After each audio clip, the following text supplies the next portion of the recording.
The choice in this election is clear. These times require more than a good soldier. They require a wise leader. A leader who can change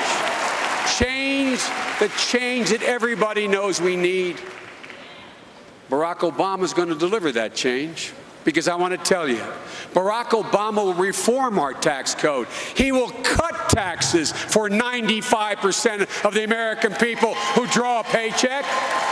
That's the change we need. Barack Obama will transform the economy by making alternative energy a national priority, and in the process creating 5 million new jobs, and finally, freeing us from the grip of foreign oil. That's the change we need. Barack Obama knows that any country that out-teaches us today will out-compete us tomorrow. That's why he'll invest in the next generation of teachers and why he'll make college more affordable. That's the change we need. Barack Obama will bring down health care costs by $2,500 for the average family, and at long last deliver affordable, accessible health care for every American. That's the change we need.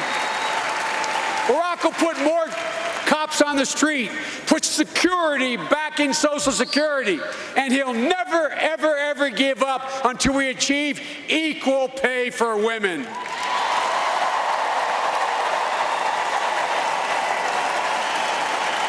That's the change we need.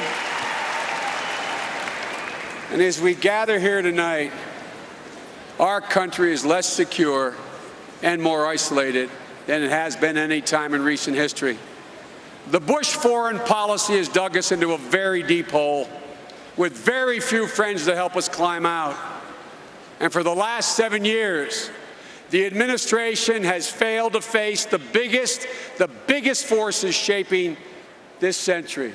The emergence of Russia, China, and India as great powers, the spread of lethal weapons, the shortage of secure supplies of energy, food, and water, the challenge of climate change, and the resurgence of fundamentalism in Afghanistan and Pakistan, the real central front in the war on terror.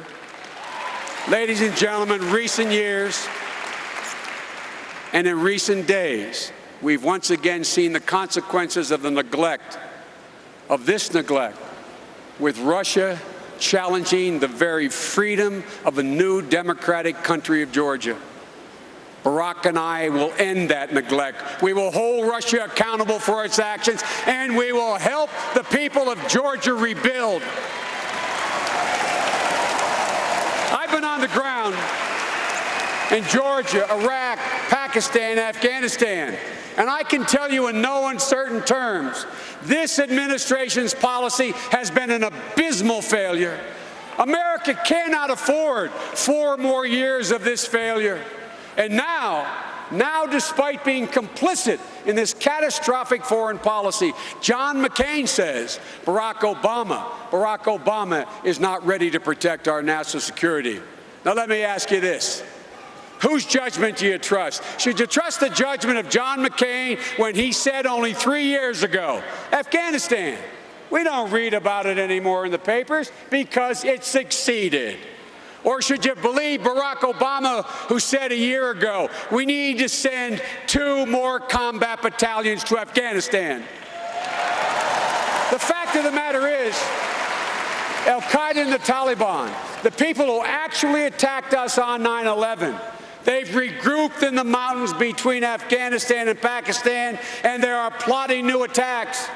And the chairman of the Joint Chiefs of Staff has echoed Barack's call for more troops. John McCain was wrong, and Barack Obama was right.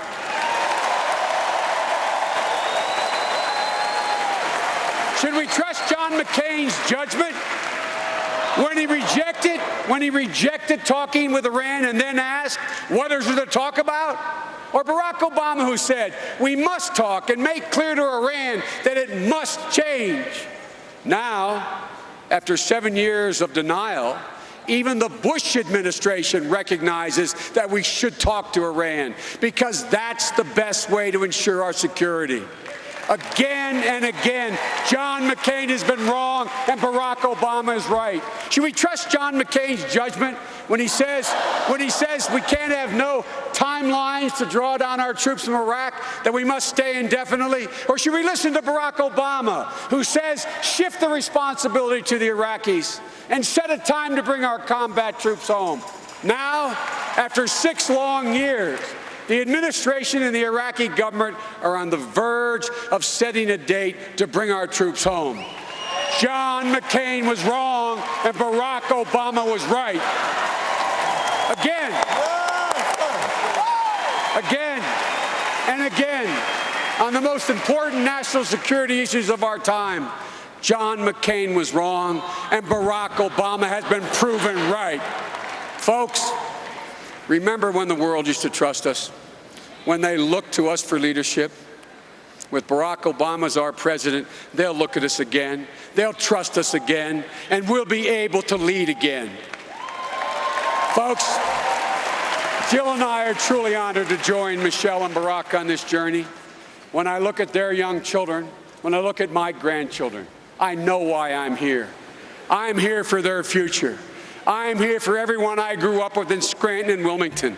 I'm here for the cops and the firefighters, the teachers and the assembly line workers, the folks whose lives are the very measure of whether the American dream endures. Our greatest presidents, from Abraham Lincoln to Franklin Roosevelt to John Kennedy, they all challenged us to embrace change. Now it is our responsibility to meet that challenge. Millions of Americans have been knocked down. And this is a time, as Americans together, we get back up together. Our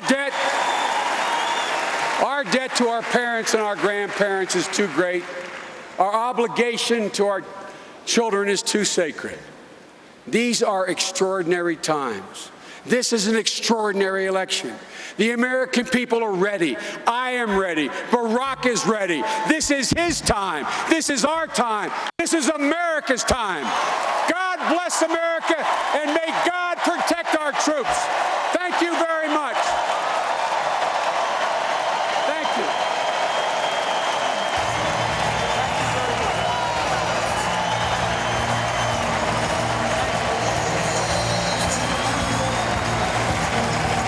So Senator Biden, 65 years old, gives a speech that may have provided those who were wondering with an idea of what it was that Barack Obama and his advisors were looking for when they chose him. Biden gave an affecting account of his own family story, spoke with specificity and admiration of Barack Obama at some length, discussed his friendship with Senator John McCain, and spoke about him with feeling and with admiration. And yet he proceeded, before the speech was over, to take on John McCain in the very area which is deemed McCain's greatest strength and Barack Obama's perhaps greatest weakness. You see him there joined on the stage now by his wife Jill, and we await the possibility, at least, that Barack Obama himself, whom we now know watched the speech in the hall, may make an appearance. As you saw there, the speech as he attacked McCain. And honey, tonight we have details. a very well, let me listen to Jill Biden. Surprise guest.